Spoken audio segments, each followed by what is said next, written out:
take 3 pages on the top and 1 on the bottom. Take 3 off the top and 1 on the bottom. So you got no top and bottom. These you can start around on this side, pass them around. Those are my cards. You will have questions. If Mike or one of his guys can't answer, or you can't work it out from either anybody else, you need to call me. Call me. Telephones are for my use. If you call me and I don't want to talk to you, I don't answer. That's simple. But I generally do answer. I'm pretty much going to follow this. I'm going to show you the different components and make some just general comments. Different components of the well. We'll start out once everybody gets their little pieces of paper there. And I want to stress this an introduction to well water. You're not going to be experts leaving here. You're not going to be experts for another 5 years most likely, because I will tell you right now, guys, every single well is different. I'll say that again. Every single well is different. Guy owns a piece of property, puts his well over here. 20 years that well's been there. It dries up. He moves it 15 feet over here, drills a new well. Guess what? Totally different water. He don't understand. Didn't have anything on the well over here. Now you're coming along, you want to sell me $8,000 worth of equipment. Yeah, because that's what you need.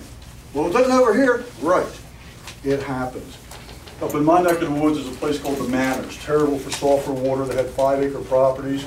Pop would have the piece of property, subdivide it, sell a parcel of land to Junior.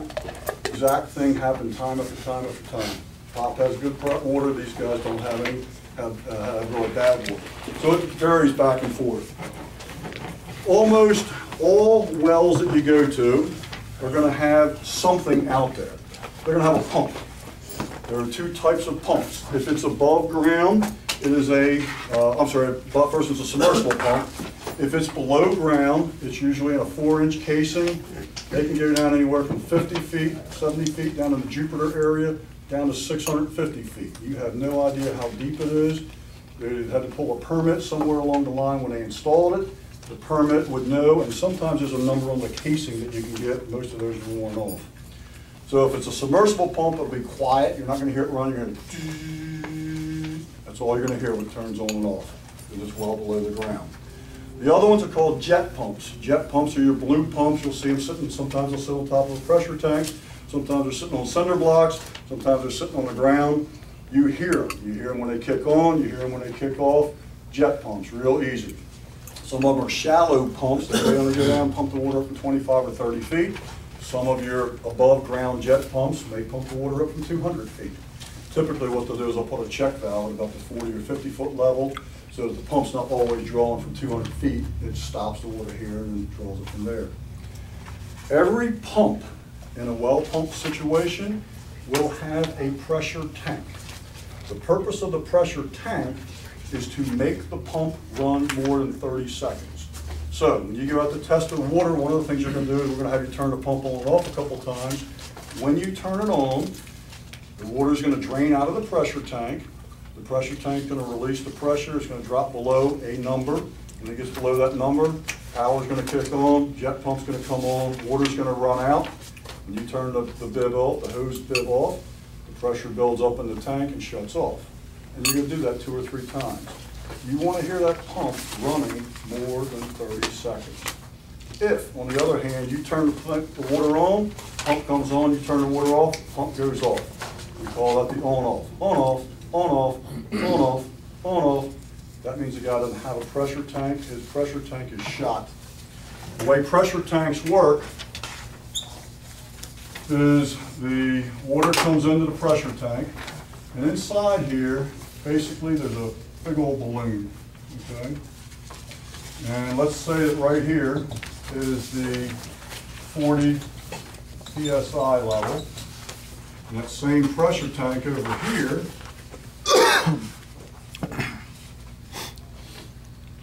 this is the big balloon inside of it, and this is the 60 PSI level. Okay? So what happens is your water gets supplied by the pump. When it pumps a lot of water in here, it compresses this balloon, that builds pressure.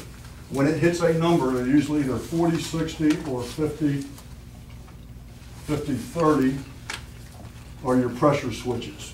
If it's a good strong pump, most people push it 60, 40. That means the most water pressure this guy's ever going to have going into his house to make RO water, when we get to that, is 60 pounds of pressure coming in. Residential water, your city water generally runs about 50 to 55 PSI. However, when you draw water, all this water goes out to the house. When the water's going out to the house, the level comes down, this balloon expands, and it starts bleeding off the water. Between here to here should be a minimum of 30 seconds. Okay? If for some reason this balloon has a hole in it, the whole thing will fill up with water. The water is not compressible, so as soon as you turn the pump on, the pressure drops. As soon as you turn the water off, pressure stops and it shuts on and off. And you get that, what they call quick short cycling or quick cycling. That will burn up a guy's pump.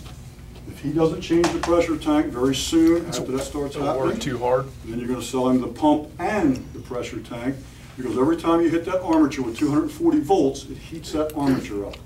The 30-second runtime spins it down, allows it to cool, allows it to come back to a normal shape. When you're going hot, hot, hot, it's just like cranking a car. You got to crank the car up 20 times, well, don't drive it anywhere. That's wear and tear on the engine. That's heating up the armatures of this pump. So that's the purpose of a pressure tank. And then you'll be somewhere between, say, 60 at 55, 50, and whenever it gets down to below that 40, then the contacts will close on the pressure switch. They'll close, completes the electrical circuit, it pumps water. If the guy's taking a shower, he's running water to the house, the water is basically coming from the pump, going through, going to the house. When he turns the water off, stops using water, now it starts filling up again. As it's filling up, it's compressing that balloon, it's building pressure. When it gets to 60, it'll shut off. So, here you guys come, you sign all your good gear. He's got reverse osmosis in his house, and he calls you up about 3 or 4 days later. He says, you know, in the middle of the night, for no reason at all, my reverse osmosis comes on, and I hear water trickling. Why is that? My next question to him is, what did you do just before you heard the trickling? Well, I got up and went to the bathroom. So what happened? His well pressure was sitting here at 41. He flushes the commode. What happens to his water pressure? Drops to 40, kicks on, builds up to 60. What happens with the RO? It had 41 and it shut off.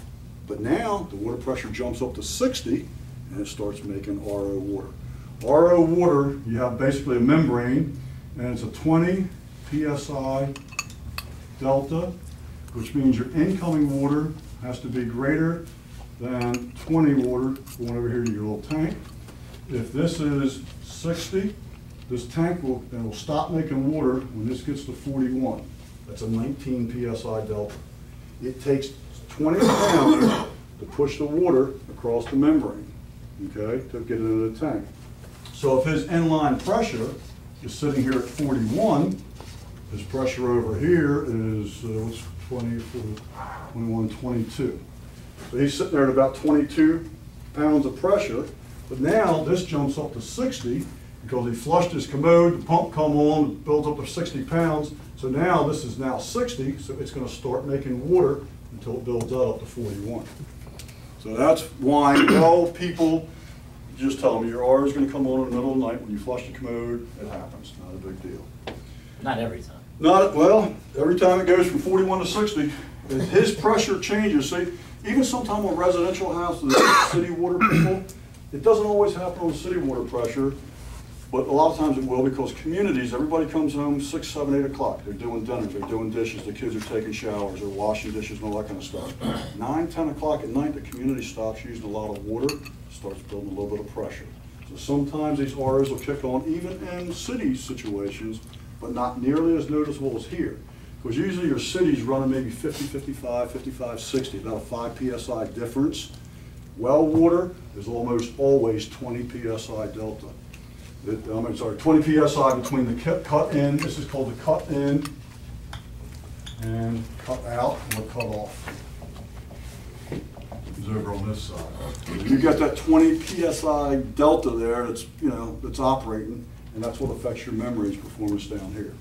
So that happens a lot. All right, so they'll always have a pressure tank. If they don't have a pressure tank, the only situation you'll ever see where they have a pump without a pressure tank is irrigation water. Why? When irrigation water comes on, how long does it run? Hour, hour and a half, 3 zones, 20 minutes each is 60 minutes. So an irrigation pump may come on and run for 60 minutes. You don't have the short cycling. So sometimes, not very often, sometimes you may see an irrigation pump without a pressure tank. At the well, you need a raw water hose bib. A raw water hose bib is where you're going to get your sample. We're not going to take it in the house. We're not going to take it after it goes through their existing equipment that's leaking and all corroded and crapped out. You want a raw water hose bib. That may or may not be always possible. If it's possible, that's the only place you want to get your water from. If you take it from in the house, just realize you may be getting skewed results. If the guy has a water softener on there and it's loaded up with iron, and the water coming up out of the ground, maybe 2 parts iron. You test it in the house, he's got 5 parts of iron. We're going to find out that there's a big difference between treating 2 parts and treating 5 parts. What's happening is that water comes up out of the ground at 2, goes through the softener's loaded up with iron, picks up another 3. You come along and measure it in the house where it's in his pipes. You measure everything, you got 5 parts over here. So always get it from the ground when at all possible. If you can't get it from the ground and you really, really want to do the guy justice, so I've got to have a guy come over here and put a hose water bib in, or you get a hose water bib put in, or do whatever. If they've got existing equipment and the existing equipment has the capability to turn bypasses, we have bypasses on all of our stuff, but not all softeners and all equipment has a bypass on it. If it does, bypass everything. And sometimes you can get it after existing equipment if the equipment is in bypass. The trick is we want to know what's coming up out of the ground. That's our best thing. When you test it, you want to do it in daylight. Okay, don't go out to somebody's house 8 o'clock at night, go out to the well and it's dark and you're trying to do color test. Just don't do it. Just don't. Run the pump, activate it for 3 times. So we go out there, we open up the water.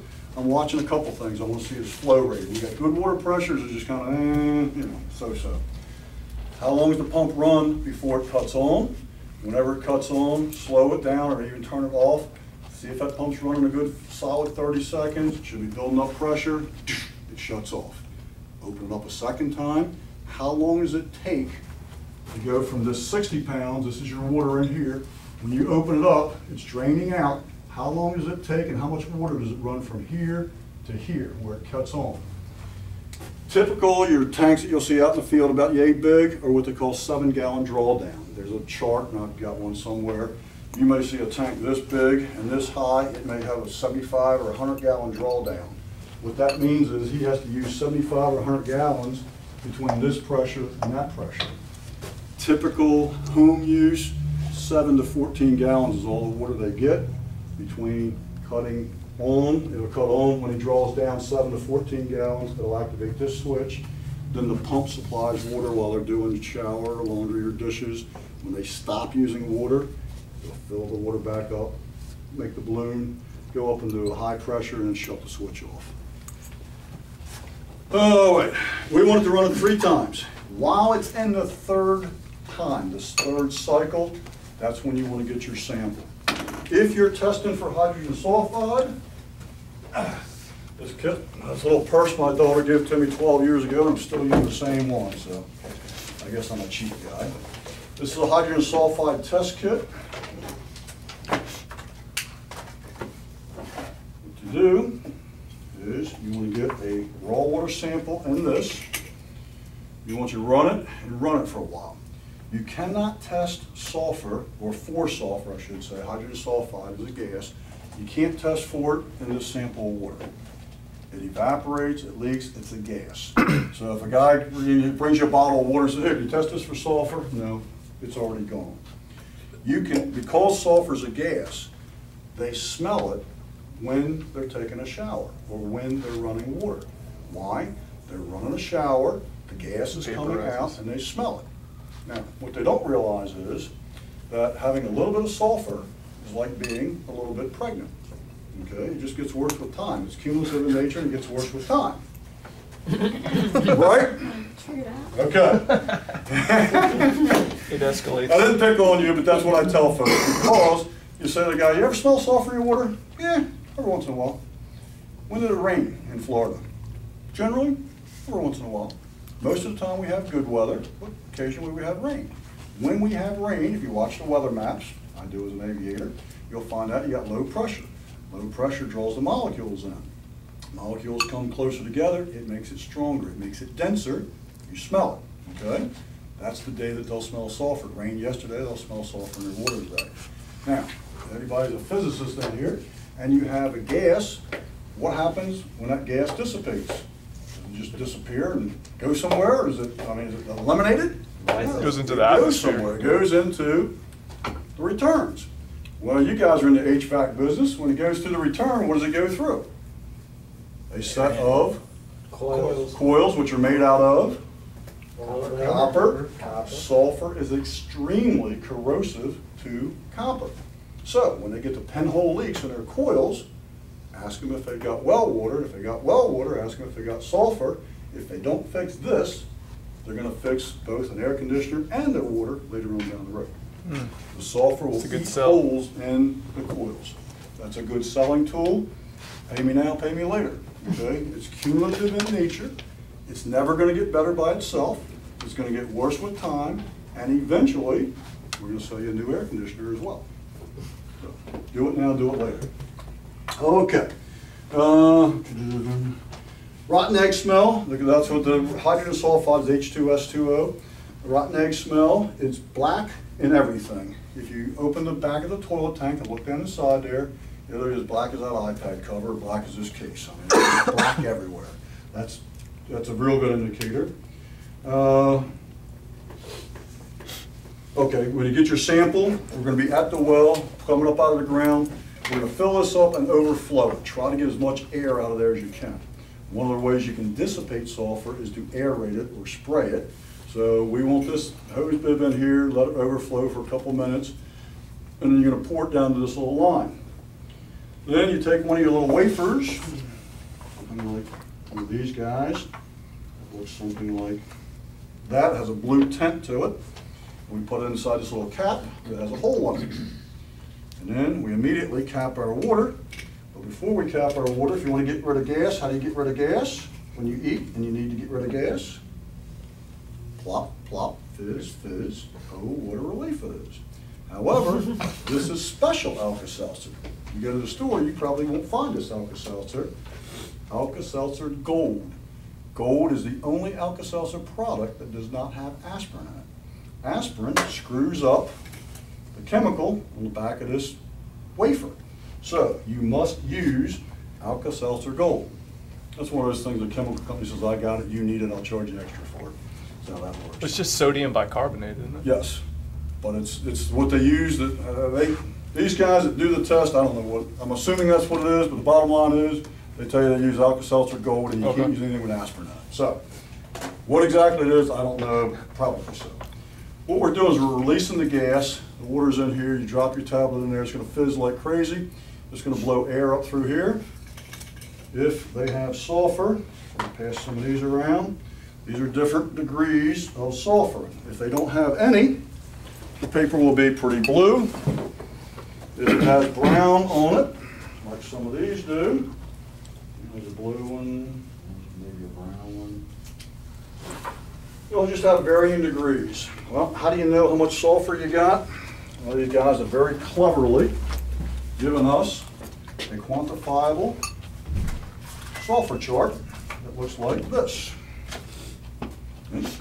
If it's very blue, you might have 0, and it goes all the way up to 5.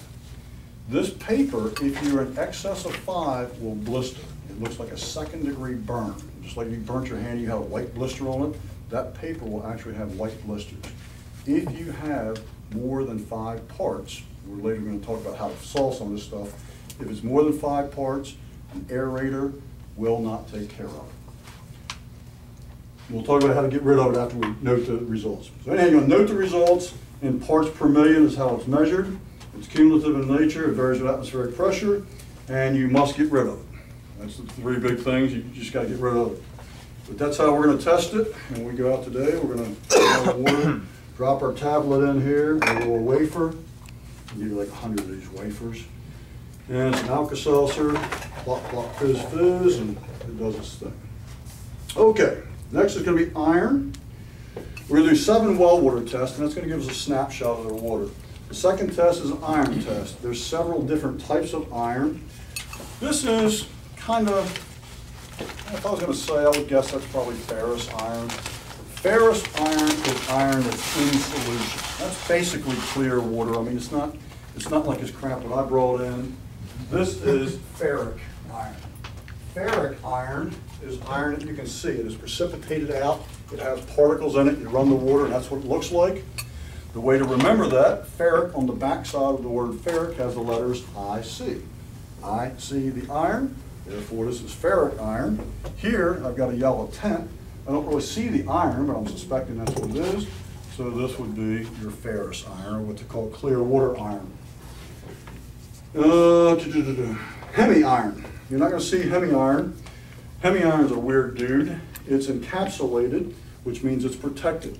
Usually you'll find it, we're going to talk about tannins in a few minutes, but usually it's surrounded by some kind of something. Usually it's a tannin, it protects the iron. So when you drop chlorine in there, if we took a spoonful of bleach and put it in here, it should precipitate out and look like that, and actually the iron would fall out, coat the bottom here, and from here up would be very, very clean and clear water if everything works well and works correctly. Hemi iron, you put the bleach in there and the chlorine in there, nothing happens. Why? Because it's protected. The bleach has to eat through this level of protection. Once it gets through it, whatever period of time that takes, then the iron, the chlorine or the bleach hits the iron, falls right out. I had a lady that had a 1.5 parts of iron. 1.5 parts of iron, we treat that with a water softener. No problem. Put a water softener in, didn't work. Okay, she's 2 doctors, her and her husband, both doctors, got lots of money, big house. They put in a chlorination system. Put in a chlorination system, that'll work. Didn't work. Our standard one. We ended up putting in 2 120-gallon tanks, so she had 240 gallons standing there. And then we put in a thing called a cart, which is 5 times more efficient than the holding tanks, strictly for the purpose of giving her enough time to let the chlorine eat away through her tannic, or protected iron, then it would precipitate out. So those are the types of problems you run into, and it's like, you tested it, it's a 1.5 parts. 1.5 parts, put in water softener, that's all we need. We eat it on that job, okay? But I had to send that to a lab to figure out what was going on, because everything I did just did not work. So we don't see that too often? You usually don't see that. Where you can see it is if they have tannins in their water. I'll talk about tannins in a minute. If they have tannins, you may have encapsulated with hemi iron. Tannins are generally found by waterfront property. So if you got a guy, he's got a lake out there in front of his property, and his wells, a couple hundred feet from it, they dig down and they actually get tannic acid, which is called tannins. They'll get the tannins off of the lake and the dead vegetation down there. The test. What we're going to do with the test is you're going to have a little iron test kit. There's different ones. This is the one I particularly like. Hardest part of this test is in the bottom, it's tough to see, but there's a little shaded gray area. We put the water right to the bottom of there. Drop a powder in here. Looks like we're doing drugs or something. Put our drugs right in there. Then we put the cap on it. Don't shake it hard like that. Just take it like one of those little things that spins around. You just kind of swirl it around like that. It'll take 2 full minutes for that iron test to develop. You'll wait 2 minutes and you'll get a true iron reading. Generally, when we test water, like this one here, we can see that it's discolored. Probably we put this powder in within 30 seconds. Yeah, they told me that the city or whatever tested it, and there's no sulfur, but there's definitely iron. Okay. Well, we'll find out, and if we go to the guy's house, we will tell them. Another thing on well test, I don't give a crap what anybody tells you. Learn to do it yourself. If you're recommending equipment, and guess who's, my motto is, when you touch it, you own it, okay? I touch it, I own it, because if I fix this guy's water and it's not fixed, he's not gonna call the guy before me, he's gonna call you, the last guy that touches it. So, I don't care what anybody else said, I'm gonna do my own test, my own equipment that I'm familiar with. I know how much it is, just like your hardness test. Oh, water here is only 6 grains hard. And you go out and test it, it's 20 grains hard. Well, do you believe what he tells you? Because you'll find out in this business, homeowners never lie. Put that on tape. Homeowners never lie. Now, I take pictures just like Anthony's been doing. I've taken pictures of installs that I've done. 3 years later, a guy called me back, your system's leaking. Can you come out and fix it? I go out there and guess what? It's not even on the same side of the house. It's over on the other side of the house, but it's your system and it's leaking. You need to fix it. But I don't think so. When I put it in, it was on this side of the house and it wasn't leaking, folks, you know? So, the homeowners never lie. Okay, just remember that. Yeah, okay. Okay, where are we at? Test results are measured in parts per million. This is why we don't. This is very complicated equipment that I have right here. You get 2 samples. One is just a regular sample, what we call the reference sample. And the other one, you drop the powder in, and it's an iron sample. And then you take a white something or another. Sometimes I'll use the edge of the box. Other times I'll use the back of this card. Get the sun behind me, put it on the card, hold it up like this, and spin it around, okay? When the one on the left looks like the one on the right, you read the numbers down here on the bottom, and that's how much iron you have. What I got right there, for example, would be 9 parts of iron if both of those were the same color. You pass that around, see how that's complicated equipment right there, buddy.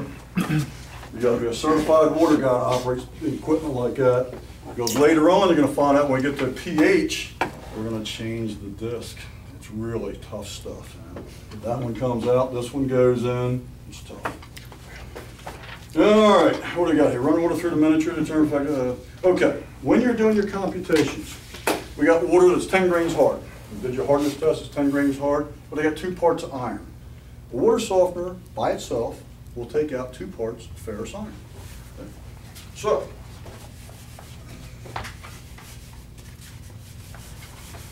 when your particular one, you don't have to worry about because it's all automatic. But if you went to a cheaper or drop-down system and you had to manually set it, or if you're doing something for somebody and they want you to set it, you have hardness in water.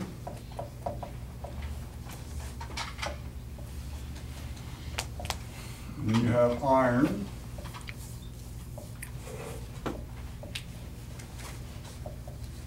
What is this for now? I'm sorry. I was looking. This is to figure out your total compensated hardness.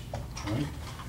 Let's say you had to set a water softener, and you got different settings on them. Yours analyzes the water, does it automatically, and honestly, I don't know whether that's going to pick up iron or not. So I'm going to tell you how to do it, and if that doesn't, we'll have to go back and do something different.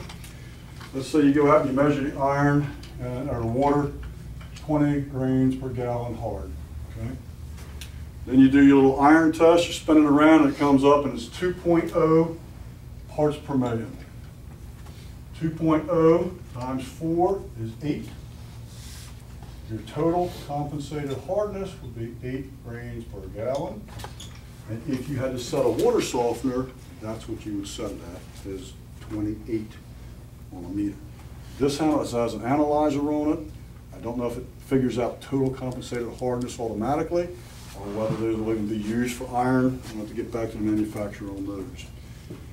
Other systems like this one here, for example, this is a clack system. You actually program in the hardness on it. At some point in this thing's not locked out. You may have the programming locked, you can lock them so the homeowners can't screw with them. But in there, you would have to put in what the hardness is, okay? A cube of resin takes out 30, they'll tell you 30 to 32,000 grains, okay? Yeah, cubic foot. Like 1 cubic foot, 1 cubic foot, okay? 1.0 cubic foot. Your unit sitting over here 1.5. is 1.5, but it's pre-programmed by the factory to take out 43,000 grains. Don't ask me why, but they just did that. That's what it's set for, and I didn't change it. So, if you could take out 43,000, but your total hardness is 28, if you do the arithmetic and divide 43,000 by 28, that would give you how many gallons? 43,000 divided by 28, if my math is right, comes up to 1,535. Every 1,535 gallons of water that goes into that guy's house is going to cause that unit to regenerate if his hardness was 20 and his iron was 2 parts. So you can see iron makes a big difference on the performance of your units there. Now, on like residential, there won't be any iron. Won't be any iron, Right. just chlorine and hardness. This is strictly well water. Right. City water, you won't have any iron. Guess who takes care of the iron? Water only comes from one place, guys, the Florida aquifer. Okay, where you get your water, it comes from the Florida aquifer. The difference is you are paying a city person to do what you're going to have the homeowner do with their equipment. When it comes up out of the ground, it goes to the water processing plant. What do they add to it? Chlorine. Then what do? They run it through a filter to pull out the particulate matter, like this, but they leave the chlorine in. The chlorine is a disinfectant. They don't want you to get sick. So then they send it to your house with a lot of chlorine and hardness in there. And you guys come along, put in a water softener, you take care of this, and you reduce the chlorine by about 97%, which is straight resin. And this is already gone, so What does it reduce it, 97%? about 95, 97%, yeah. Once you put a softener in, I wouldn't do it in front of the customer, but if I was in my own house, for example, I do this. I know that my chlorine coming in the house is anywhere from 3 to 8 times greater than the chlorine in my swimming pool. Okay? So I tell people here when I'm selling these units in the city, take your chlorine test kit, especially if they have a pool or a spa. Where do you guys keep your pool at? A half to 1 part per million of chlorine. Okay. Let's go get a sample. They go out there and take a sample of their water. Get it in here, you drop 5 drops of OTO in there, and their reading is down here somewhere. It's in the light yellow. Then you go in their house, and I usually leave that one in there, and I'll use this one. I'll run the water, cold water, for about 2 minutes, get a sample, and drop 5 in there, and then I can compare this one with that one. And all of a sudden, their yellow is up here. And I say, you know, up north, when we go to a swimming pool, and we get out, we go to the house and take a shower to wash the chlorine off. But in your house, when you get done taking your shower, I want you to jump in your pool to wash the chlorine off, okay? So, trust me, scares the hell out of people. When you put a water softener in, I wouldn't go back and do it in front of them, but if you put one in your house, test your raw so you know what it is, and test your soft water and look at the chlorine in there. It'll be below that first mark on there. It takes almost all of it out. 2 schools of thought. You talk to Joe Yonan, he's going to tell you you've got to have carbon to take out every drop of chlorine. I say bull crap. I never put carbon in any of my units. I have about 97% reduction through resin, and what it does is it leaves a little bit of chlorine in there for disinfection. Your secondary bathroom, the one you don't use very often, that'll get bacteria. If you have a shower that doesn't have UVs hitting it, you'll get a lot of mold and bacteria and build up more so than if you don't have carbon. I guess that's kind of like my cousin from yesterday. I don't know why he mentioned that to her, but Anthony was explaining, you know, again, taking all the chlorine out. You're taking every drop out. What I found in my house, in my particular thing, I used to work for a company called Hague, and Hague has a layer of carbon above the resin. The reason people do it, by the way, all chlorine deteriorates all resin. It will wear down the resin. It will shorten the life of the resin. But if I can get 12 to 15 years out of the resin, and then I have to replace a cube of resin, to me that's easier and cheaper than going back every 2 years and replacing the carbon, okay? But from a service guy and a money guy, carbon is a recurring revenue.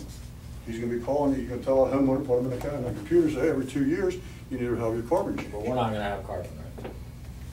In that orange, I don't think you do, right? In that unit? I don't put carbon in it, I don't recommend it, but you know, in my day when Mike and I grew up, you were either a Ford guy or a Chevy. You either had a Ford or a Chevy, the two didn't, I mean, you know, it's just the way it was, right? Ford guys didn't drive Chevys and Chevy didn't. That's the carbon argument. You either like carbon or you don't like carbon. I don't put carbon in any of my units. Joe puts carbon in every one of those units he sells. Ford and Chevy, just whatever you prefer. The argument is it does preserve the resin. If they want it, can we do it? Oh yeah. You got enough in there. Inside that unit, you'll have a tank. Okay, and about probably about 30% of that tank is what we call freeboard. Your valve sits up here. Your resin's all in here. But you got a good, in that tank there, you probably got that much space that's nothing, just water. This is just water. We call that freeboard. When the water's sitting in there and the unit's not in service, if there's any sand or sediment, it'll come down and drop in this first 5 or 6 inches of your resin bed right in here. There's a tube down inside there, as you know, has what's called a distributor. So when the water comes down through the resin, it goes into this tube and then up the riser tube and into the guy's house. When we put it in backwash, we reverse the flow. We send the water down this way and it lifts this whole bed. So in this first 6 inches of resin, where this freeboard allows stuff to fall out and get trapped in here, when we go into backwash, it comes up, lifts the whole column, picks up this trash in here, and dumps it out the drain. That's how we clean the resin when we do the backwashes. And it does regenerates 3 times? It regenerates 3 times? No, I'm sorry, where the backwash is 3 Yes, different well, that one times? does, yeah. Okay. And the first time is gonna do all this. The Alright. second time is just fluffing everything up so it doesn't pack down. Alright. When we get to our chlorination systems, we'll use a carbon tank, and we use a backwashing carbon tank, and that's exactly what happens to fluff up the carbon. Now, that one we put on your house, they put what's called an in and out. You don't have a backwashing, but you plumb it in basically backwards. We plumbed it in yesterday. If you look at it, it says upflow in. And what that means is when the water comes in, it's constantly doing this and stirring your carbon up. Because with carbon, when you run carbon, the more you run it, it packs and packs and packs and packs, and you'll start losing house pressure. If you pack it in with downflow, so we pump it in with upflow, and you don't have that problem. Okay, where we at? Potential hydrogen. pH. pH of the water is the 1, 2, 3 test we do. Minimum of 6.8. Using our very, very scientific, complicated test gear, we do this. We take this, we pull this out. Use the same water. Gotta be certified to do this. No, because what you're gonna do is the sample, the reference sample can be the same. The one that's got the iron in it, throw that away.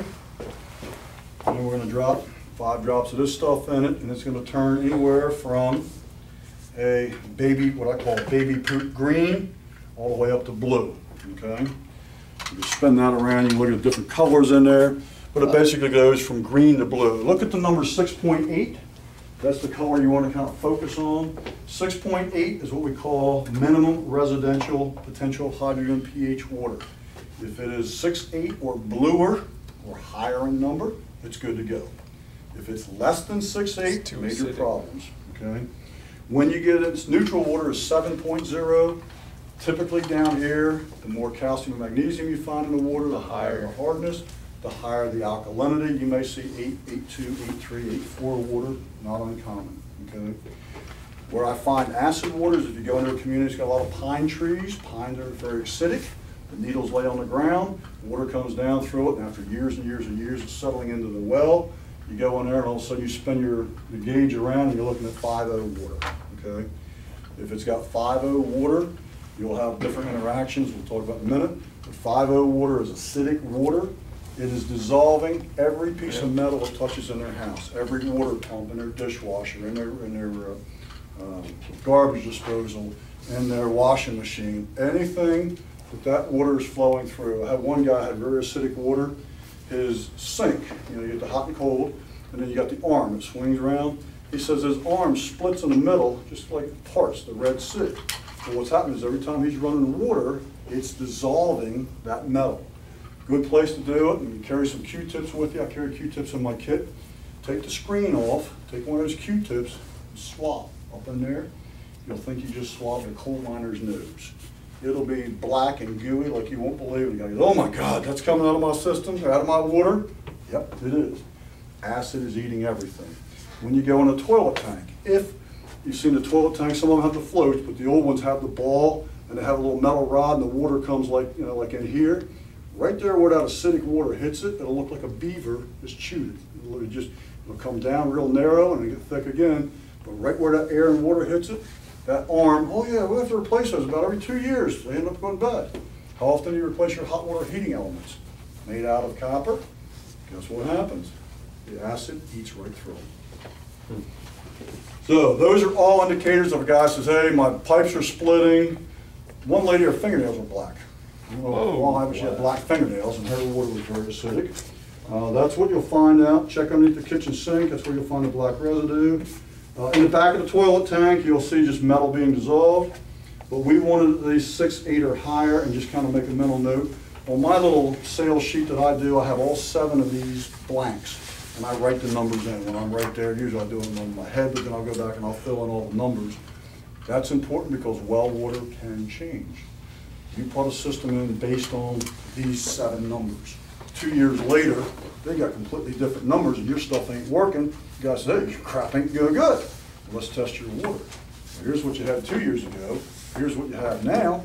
Yeah, that ain't gonna work. If you had these numbers now, we would have put something else in for you. So that can happen, doesn't change very often, but as the water table fluctuates, we have one lady up in Orange City who lived downstream from Southland 7-Eleven, 10,000 gallon fuel tank underground ruptured, and she had petroleum products encroach into her well. She could smell the petroleum.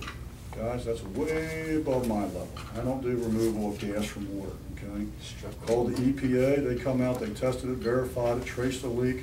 Southland Corporation had to dig up their tank, put in a new tank, put in new equipment for her, a new well, monitored her well for 3 years, put in a reverse osmosis, changed the filters every 6 months. I mean, they did all kinds of stuff for this lady, and probably did an out-of-court settlement too, that I'm not privileged to, but I'd be willing to bet she got some bucks out of that. So you just never know what you're gonna find in the well. If it's something, the other thing is, don't be afraid to walk away from a deal. You walk up there, and this guy's got this thing, and I had this happen to me. It's got slime. I mean, it's covered like something out of a movie set. It's leaking, it's got bacteria, it's got iron, it's so gooey you don't want to touch it. You guys say, yeah, can you fix that leak? You think that's your problem, it's leaking. No, I cannot. Here's what you got. You got iron, you got bacteria. You want me to fix it, I'll fix it. You want me to repair that, you're wasting my money, your money and my time. We're not gonna do that. Walk away from it. I told Mike a long time ago, and he's heard it from other people, if you're gonna do well water, be the most expensive guy in town because it's the biggest pain in the butt. You're always gonna be going back to well water. Okay? I mean, you fix it. If we get into chlorination systems, they're very labor and maintenance intensive. I've got 5 customers I go to every single month, and I maintain their well, their chlorination system for them.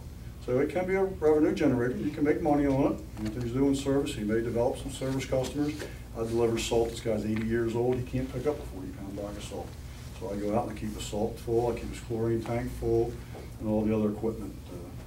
But it's just a monthly thing for me. Okay, hardness, calcium, and magnesium, same as city water. The only difference is if iron was present. So the first thing you want to do is check for sulfur. Second thing you want to do is check for iron. All right, we got iron in the water. We got 2 parts of iron in the water. Okay. When you do your hardness test, you get the 1, 2, 3. Put 1, 2, 3 in there. Mm-hmm. Interesting thing. I don't know why this works.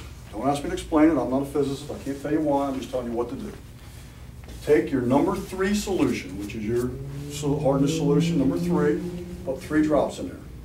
Take your number 1 solution, what you would normally start with, put 3 drops in there. Take your number 2, put 3 drops in there. Shake it all up. Now, the first drop you add of number 3 is number 4. That's your 4 grains of hardness, 5, 6, 7. It works.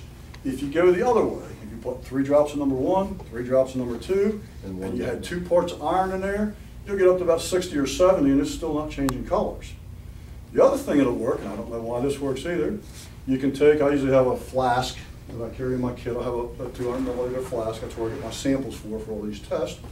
If you put it in the microwave for 10 seconds, it'll work. You can just do a standard hardness test, 1, 2, 3, and it works. Again, I don't know what the radiation, the energy, the microwave, I don't know why it works, but it does. So you either start with number 3, then number 1, then number 2, and then start counting, but you start at 4 instead of 1 until you figure out how hard the water is. Or if there's no iron, you just do a straight hardness test. So if there's iron, you gotta do it backwards count. Do it backwards. Start with 3 drops of number 3. If you're present, 3 drops of number 3, and then everything will work. Don't worry, you'll forget. When you get up to about 40 or 50, you're saying, damn, this thing is really hard water. I'm going to sell you 2 of these systems because your water is 60 grains hard. You know what I mean? All right, TDS, total dissolved solids. You see my technical word there, stuff. I got one right there. This is a TDS meter. TDS stands for total dissolved solids. Total dissolved solids is stuff. Okay, we've done an iron test, we got iron in the water. We've done a hardness test, we got hardness, we got calcium, we got magnesium. What else we got? I don't know. I had a guy who had a kid who had an extremely rare blood disease. He actually died at about age 5. They did an analysis of his water because they thought that's what caused it, some kind of contamination in this guy's water. And this was back a good 10 years ago. He sent a sample of water somewhere over here in Tampa, and they did a 5-page report of analysis of his water. There's literally over 150 different chemicals in your tap water. Pharmaceuticals, everything you pour down the drain, they can't get that out. It's going back into your water and into your body. When you take pills and you pee, your body doesn't use 100% of those pills. They found that out in California, especially in San Francisco. All kinds of stuff found out there with it. But anyhow, you can't, they don't filter it. The water company doesn't filter it that good. Over here, literally you will have calcium, magnesium, you'll have radon, you'll have barium, you'll have lead in your water, you'll have arsenic in your water. But, I don't want to scare anybody, and I don't tell customers this, you would have to drink 20,000 gallons a day, a swimming pool full, for it to ever show up on a blood test. That's how minute it is. But if you pay $5,000 for a water analysis, they can get it and do parts per trillion. So you're never going to see it, feel it, taste it. It's not going to do anything to you. But just be aware that when you tell somebody you got H2O, you don't have H2O. You have H2O, you have iron, you have that, and you write them down the line, a whole bunch of stuff. This really, the way these things work, it's got two little electrical probes here. Old water softener guys, older than me, and I'm ancient, these guys are really old. They used to do this thing where they would take a lamp and plug it in, and you see the current coming in, and you'd have a bare wire coming out the other side, and they would take a bowl of water, and they would take RO water and pour it in this bowl. They'd put the two wires, the bare wires in there, and then they would turn the lamp on to show you that there's current coming from here through this light bulb, off this light bulb, into that bowl of water. Then the guy would go, oh yeah, never hurt him at all. Why?